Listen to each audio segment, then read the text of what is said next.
ভারতের আহমেদাবাদের বিমান দুর্ঘটনার পর বিমান বাংলাদেশ এয়ারলাইন্সে থাকা বোয়িং 787 মডেলের উড়োজাহাজগুলোতে নজরদারি জোরদার করা হয়েছে।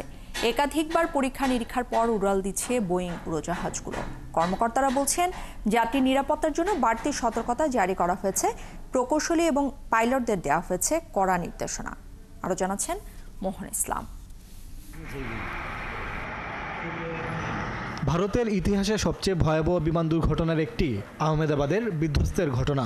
বৃহস্পতিবার 232 জন যাত্রী, 10 জন পাইলট ও কেবিন ক্রু নিয়ে লন্ডনের উদ্দেশ্যে উড়াল দিয়েই ভেঙে পড়ে বোয়িং 787 মডেলের বিমানটি। বিমান বিধ্বস্তের ঘটনায় প্রাণ যায় 274 জনের। এই দুর্ঘটনার পর বিশ্বব্যাপী প্রশ্ন উঠছে বোয়িং 787 মডেলের বিমানগুলোর নিরাপত্তা ব্যবস্থা নিয়ে। সারা বিশ্বের সঙ্গে তাল মিলিয়ে রাষ্ট্রীয় পতাকাবাহী বিমান বাংলাদেশ এয়ারলাইন্সের বহরেও যুক্ত আছে বোয়িংয়ের এই মডেলের 6টি এয়ারক্রাফট। বহরে থাকা বোয়িংয়ের বিমানগুলোতে নজরদারি বাড়ানো হয়েছে বলে জানান বিমানের কর্মকর্তারা। সেটার প্রেক্ষিতে অবশ্যই বাড়তি সতর্কতা নেওয়া হয়েছে। সেটি হলো মনিটরিংগুলো আরও জোরদার করা হয়েছে। আগে মনিটরিং করা হতো, তবে এই ঘটনার পরে আরও জোরদার করা হয়েছে। ফ্লাইট চালুর আগে একাধিকবার পরীক্ষা নিরীক্ষা করা হচ্ছে বোয়িংয়ের বিমানগুলো। প্রকৌশলী ও পাইলটদের বাড়তি সতর্ক থাকার নির্দেশ দিয়েছে বিমান বাংলাদেশ এয়ারলাইন্স। এখন পর্যন্ত এই দুর্ঘটনার পরে আমাদের ইঞ্জিনিয়াররা তারা এই পূর্বের চেয়ে এই মনিটরিংটা আরও বাড়িয়ে দিয়েছে, ইন্সপেকশন আরও বাড়িয়ে দিয়েছে।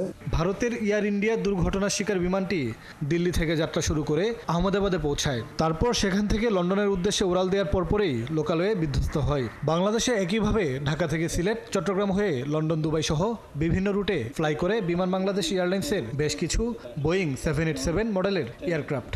তাই সংযোগ ফ্লাইটগুলোতে বাড়তি রক্ষণাবেক্ষণ ও সতর্কতামূলক ব্যবস্থা নেওয়ার কথা জানায় বিমান কর্তৃপক্ষ। এখান থেকে সিলেট যায়, সিলেট থেকে দুবাই যাচ্ছে, মানে যেখানেই যাক প্রত্যেকবার ফ্লাই করার পূর্ব মুহূর্তে কিন্তু আপনার এগুলো চেক আপ হয়। চেকিং ছাড়া কিন্তু কোনো এয়ারক্রাফটেই আপনার ফ্লাই করে না। রানওয়েতে বার্ড হিট কিংবা পাখির ধাক্কা এড়ানোর বিষয়েও সতর্ক করেছে বিমান বাংলাদেশ এয়ারলাইন্স। মোহন ইসলাম, 71, ঢাকা।